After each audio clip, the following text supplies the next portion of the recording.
மீனாட்சி, எனக்கு நீ சொல்லி கொடுத்த ஏபிசியில் எனக்கு புரிஞ்ச அளவு இது வரைக்கும் சொல்லிட்டேன், வி வரைக்கும்.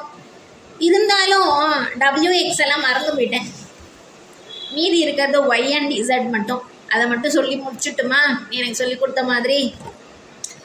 ஒய் ஃபார் யமா, யமான்னு சொல்கிறத விட யம தர்மா, யம தர்ம ராஜா அப்படி சொல்லலாம். ஒய் ஃபார் யக்ஷராஜாவும் கூட. இசட் ஃபார் ஜாம்பவான். சரி, ஒய் ஃபார் யம தர்ம ராஜா. இவர்கிட்ட யாரும் பேரமோ லஞ்சமோ பேசி அவரை கவிக்கவே முடியாது. உலகத்தில் யார்கிட்ட வேணாலும் பேரம் பேசி ஏதாவது டீல் பேசி கவுத்துடலாம். யம தர்மராஜா கிட்ட மட்டும் லஞ்சம் பேரம் டீலிங் ஒன்றுமே அவர்கிட்ட பார்த்தா எடுபடாது. எது கொடுத்தா அவரை விழ வைக்கவே முடியாது. அதனால தான் யம தர்மராஜா. எதுக்குமே அவரை மசிய வைக்க முடியாது. நல்ல வேலை மீனாட்சி, இல்லைன்னா மனுஷங்க எல்லா இடத்துலையும் இருக்கும் ஓட்டைகளில் நுழைஞ்சு தன்னுடைய சுயநலமான காரியங்களை சாதிச்சுக்கிற மாதிரி யம தர்மராஜா கிட்டையும் பண்ணியிருப்பாங்க. நல்ல வேலை யம தர்மராஜா. Yaksharajan, Y for Yaksharajan. மகாபாரதத்தில் தர்மன் கிட்ட தர்மராஜனான யக்ஷராஜன் நிறைய கேள்வி கேட்க அதுக்கு தர்மரும் சரியான பதிலை சொல்லிகிட்டே இருக்கார். அதில் நிறைய கேள்விகள், அதில் கொஞ்சமாக சொல்லி காட்டட்டுமா மீனாட்சி? யக்ஷராஜன் கேட்க தர்மராஜன் சொன்ன பதில். யக்ஷராஜன் கேட்குறான், அறியாமை எது? தர்மம் பற்றி அறியாதிருப்பது தான் அறியாமை. தற்பெருமை எது? தன்னை பற்றிய சிந்தனையில் பெருமைப்படுவது. சோம்பேறித்தனம் எது? தர்ம காரியங்களை செய்யாமல் இருப்பது. துக்கம் எது? அறியாமைதான் துக்கம். ஒரு மனிதனை கற்றவன் என்று எப்படி கணிக்கிறோம்? தன் கடமைகளை ஒழுங்காக செய்பவன் கற்றவன். பிராமண நிலையை அடைவது எப்படி? அந்த நிலையை குலத்தால், குணத்தால், முற்பிறப்பால், விரதமிருப்பதால், வேத படிப்பால், வேதம் ஓதுவதால் அடைய முடியுமா? பிராமண நிலையை ஒருவன் தன் முற்பிறவியாலோ வேதம் படிப்பதாலோ அடைய முடியாது. ஒருவனின் நல் நடத்தை தான் அவனை பிராமண நிலையை அடைய உதவுகிறது. தன் நடத்தையில் எந்த பழுதும் படாமல் செயல்படுபவன். சாஸ்திரங்களை படிப்பதால் மட்டும் பிராமணனாக கருத முடியாது. சிறந்த நடத்தை, தன் புலன்களை அடக்கியவனும் தூய மனமுடையவனும் ஆவான்.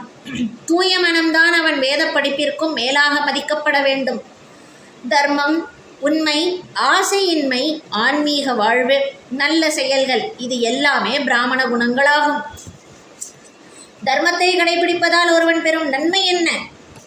தர்ம வாழ்க்கை வாழ்பவன் முடிவில் முக்தியான மோட்சமடைகிறான். சந்தோஷமாக இருப்பவர் யார்? தானே சமைத்து சாப்பிடுபவன், தேவைகளை குறைத்து கொள்பவன், வீட்டை விட்டு வெளியே போகாதவன். காற்றை விட வேகமாக பயணம் செய்வது எது?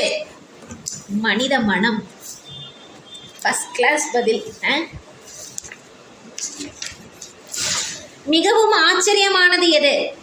ஒவ்வொரு நாளும் யமனுக்கு பல பேர் பலியானாலும் அதை பார்த்து தெரிந்த பிறகும் தான் இவ்வுலகில் சாஸ்வதமாக வாழ்ந்து விடுவோம் இன்னும் என்று மனிதன் நினைப்பதுதான் ஆச்சரியமாக உள்ளது. அறிய வேண்டிய செய்தி என்ன? உலகம் மாயை. காலம் சமையல்காரனாக உருவம் எடுக்கிறது. காலம் மனித உயிர்களை பெரிய கொப்பரையில் அடியில் நெருப்பு எரிய சமையல் செய்கிறது. சூரியன்தான் நெருப்பு.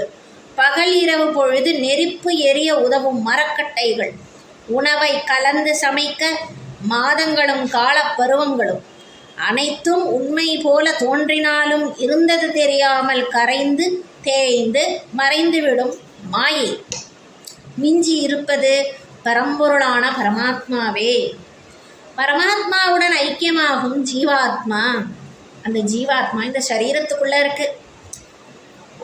இந்த ஜீவாத்மா உள்ளே இருந்து ஆட்டு வைக்கிறத வாய் அசைச்சு ஆட்டி பேசுகிறத உட்காந்து கேட்டுட்டு இருக்கிறது இந்த பரமாத்மாவான மீனாட்சி சொக்கன். இது அனைத்தும் மாயையால் நிகழ்கிறது. மீனாட்சி, இந்த மாயையே நீதானம்மா. அதையும் நீ எனக்கு அவனும் கிளியும் பார்ட் 1, அவளும் அவனும் கிளியும் பார்ட் 1ல் இந்த மாயையை பற்றி உன்னுடைய ஸ்வரூபத்தை, மாயா ஸ்வரூபமான உன்னுடையதை அதில் எனக்கு உணர வச்சு எழுத வச்சிருக்கியே காமாட்சியா. நீ அங்கே அப்போ இருந்து எனக்கு எல்லாத்தையும் உணர வச்ச. எல்லாத்தையும் இல்லை, எனக்கு என்ன வேண்டியதோ அதை உணர வச்சிருக்க. நன்றி. இத்தனை கிருபை பண்ணியிருக்கியே மீனாட்சி, நீ எனக்கு நன்றி. நன்றி சுக்கநாதா மீனாட்சி.